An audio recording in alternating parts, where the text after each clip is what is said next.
Hello. Hello, dear heart.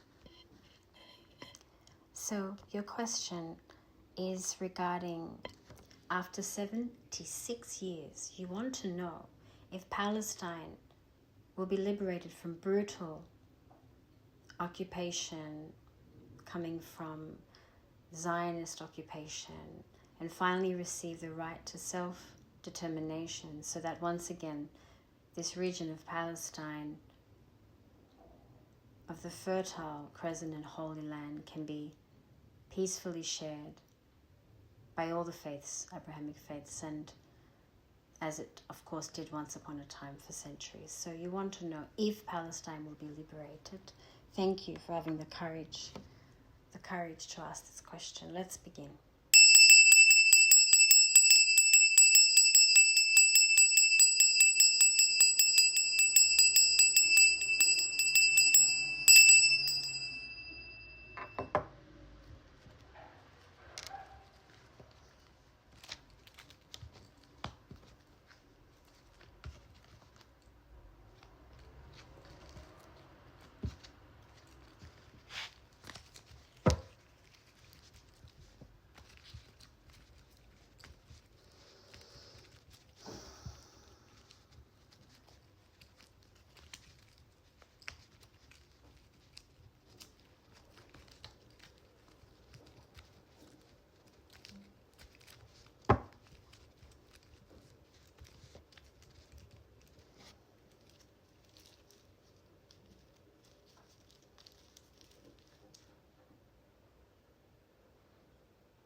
There is a lot of confusion around this theme, around this subject. And, the land itself, from what I can see here in the reading, has a lot of abundance, a lot of natural resources that may not be known in the obvious way, but more so about the riches and the wealth that the land actually has, how it can be self-sufficient in so many ways, how it has so much richness in history, in inheritances that come from so much that has taken place there.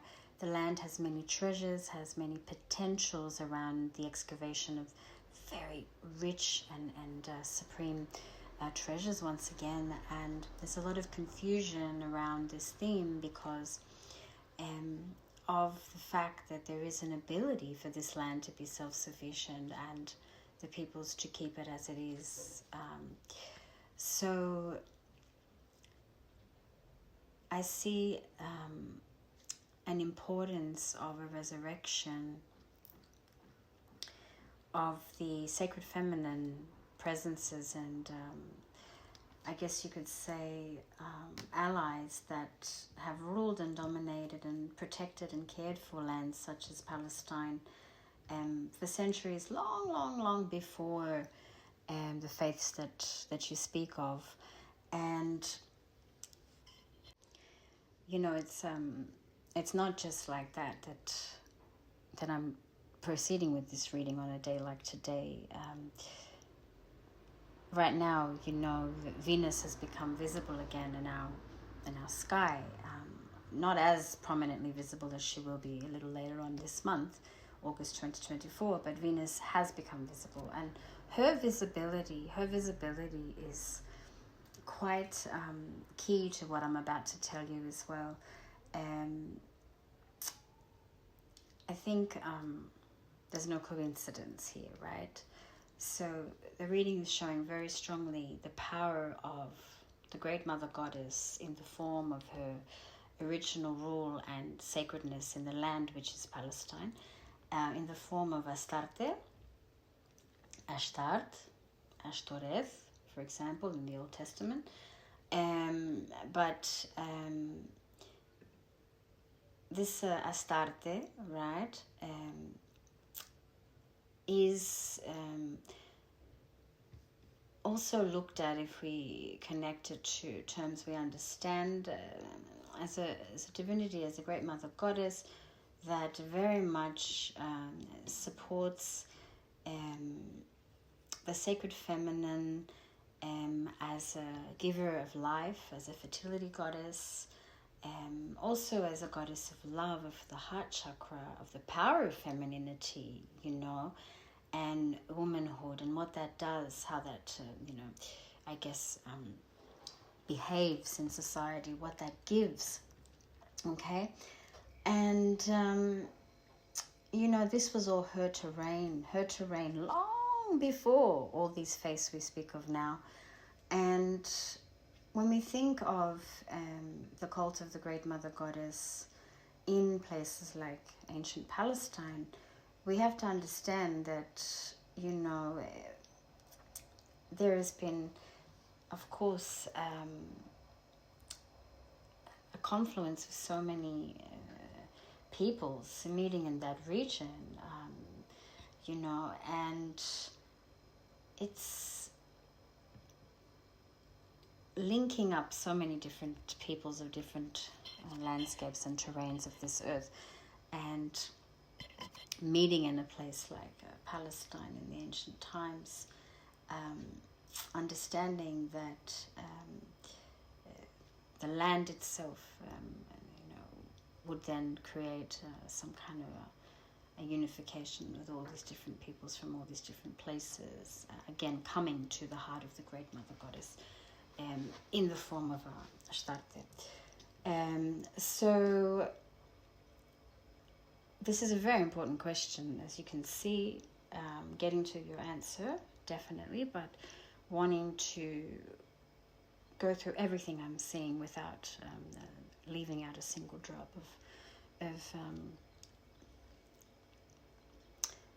of what needs to be said here. So again, it's a very brave, kind, incredible question, and I feel honored to have the chance to do this. I'm actually so grateful that someone could even come forward and ask this, which is a selfless concern. It's about the greater good. It's about the greater world and universe, the whole. And I'm very thankful, and seldom does this happen, but when it does, it's normally my own teachers who come and ask such grand questions, or the surprising few who really sincerely care. So I will ask you if I can make this public and share it with others, because I feel this will be very beneficial, but of course I can keep you anonymous from it if you would prefer that. So again, thank you, wholeheartedly thank you. So yes, Astarte. So let's think about Palestine as a place that has really bowed down to the divinity in the form of Astarte, and this, Great Mother Goddess has been known to various peoples, not just to that region, to the ancient Assyrians, to the Babylonians, to the ancient Greeks, to the Arabs, Arabian races, the Semitic tribal mothers here all bow down to Astarte. And she is the goddess of sexuality, an expression of love, of the sacredness of sexuality, the primitive aspect too, that is very raw, beautiful in supporting marriage union, playfulness. Astarte is also wrathful. She has a link, even though being a fertility goddess, to the potency of what is Lilith. Now Lilith got demonized, okay? And some people link Astarte to Lilith, to the Lilithian theme, but they're related. There's a relation. However, when we look at Palestine, we are really thinking about, of course, Lilith being very linked to that region, but also Astarte. And, the Phoenicians understood her, Syrians, of course, Arabian regions. It's just quite a lot to describe here. So she is also the goddess of maternity, fertility, as we've said. She's also holding a child. She's also the great Madonna, the great Mother Goddess. with a child sucking at her breast, while her right hand is caressing and blessing the child. So, as you can see, this is pre-Christianity, cult of the Great Mother Goddess. However, it does have this very strong link to what we know is also the present understanding of Mother Mary and the Great Mother in that form. So let's also know this, Astarte is also a goddess of war, she's able to fight for the battle of the truth in the form of the sacredness of fertility and anyone that stands in the way of that. She's generally standing on a leopard or a lion, okay? There's a hymn in ancient Babylonian writings that actually says that into battle I fly like a swallow. We're talking about Astarte. Into battle I fly like a swallow. Into battle I fly like a swallow. So, she's appeared in dreams to kings of the past.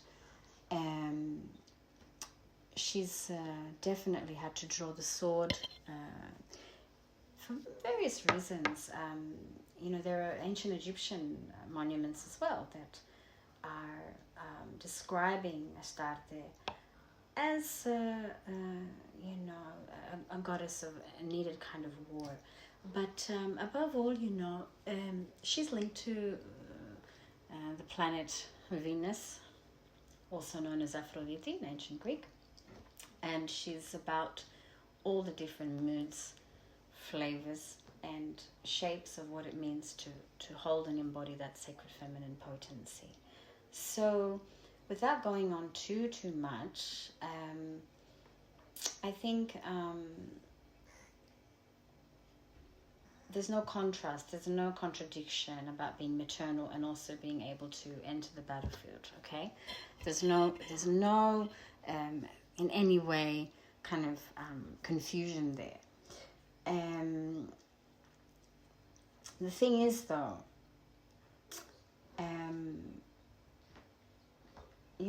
sometimes we have to go into battle. Sometimes we have to defend and protect, and it's difficult. Even if we look at this symbolically, literally, it's difficult when the origination of a landscape, the fertility, the abundance, the capacity of a landscape, when that gets swallowed by greed, by fear, by all the different types of traps that stop an expression of sacredness, it's very difficult for the origination of the land to stand up and be what it needs to be for the peoples and beyond. So if we're looking at the problems in Palestine, we're also looking at the origination issues based on this reading, that there's so much there. And it is linked to the Great Mother Goddess in the form of Astarte.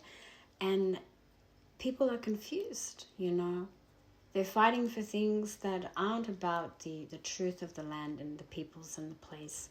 And, this confusion and this temptation that has, led people into all sorts of conflict is what stops the clarity of the wisdom that can happen, that can really support a place and peoples. So,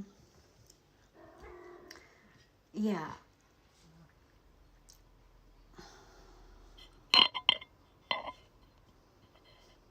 So way before, we had the ancient Canaan, okay, 3,500 BC approximately.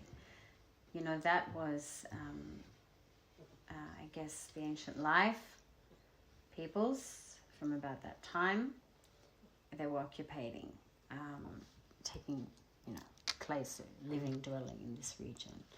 And whatever came in post that, I guess have started to also incorporate Ashtarte into their own belief systems. But the pre-Israelite levels of dwelling really talk about the sacredness of the feminine presence there. And there have been excavations, there have been all sorts of, sacred Bronze Age artifacts, and also, prehistoric things found in the region. Still, however, it didn't provoke enough understanding for people to remember a time, when certain elements were not suppressed and were actually very alive amongst the peoples. And that is the right kind of relationship between the polarities, sacred feminine, sacred masculine, and in fact understanding the sacred feminine without fearing it. Which is why so much war happens, period. And to put it simply, for this war to stop, for this, freedom to come to the land, I think there has to be an actual correct understanding of what the fight's all about. That is so confusing as we see it as it is, because as we see it as it is, it's of course very typical, it's a greed, it's a wrong agenda, it's problematic for the peoples, it's a mess. But in essence, there was a great force in that land really caring about it. And we have abused that for thousands of years. And we have also numbed ourselves from understanding that sacredness can still be returned. Instead, a lot of the truth has been treated as something we have to harm, So how big is the issue? It's massive, and the message of what's going on in Palestine is sadly it's a message that is also everywhere. It's everywhere. The whole world is suffering from the wrong understandings, and this will work out only if there is a return to origination of what that land really can give its peoples, and such a return requires very huge respect to the sacred feminine. Okay, and I'm not sure just how easy that will take place. But that's the statement,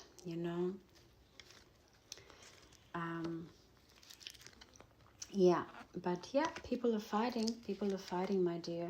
And I think if people persist to stand up for, real support of the land, authentic support of the land, stand up against opposition, persist with that, the odds are in the favor of Palestine.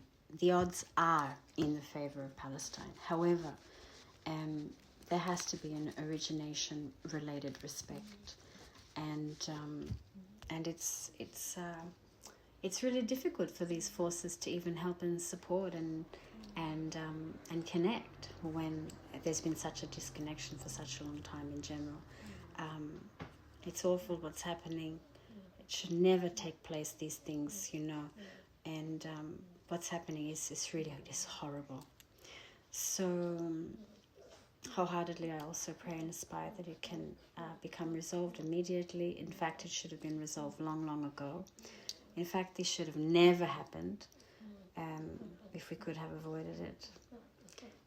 But if we all reach out with all our hearts too, and connect with the great Mother Goddess in the form of Astarte, in her protective warlike stance, to protect the peoples of Palestine, to return to her place of power in her land, to return to her seat, to support that landscape and be respected for her capacity as someone who has always been offering so much to that region, but then was, I guess, misused and definitely abused. So thank you so much. Thank you.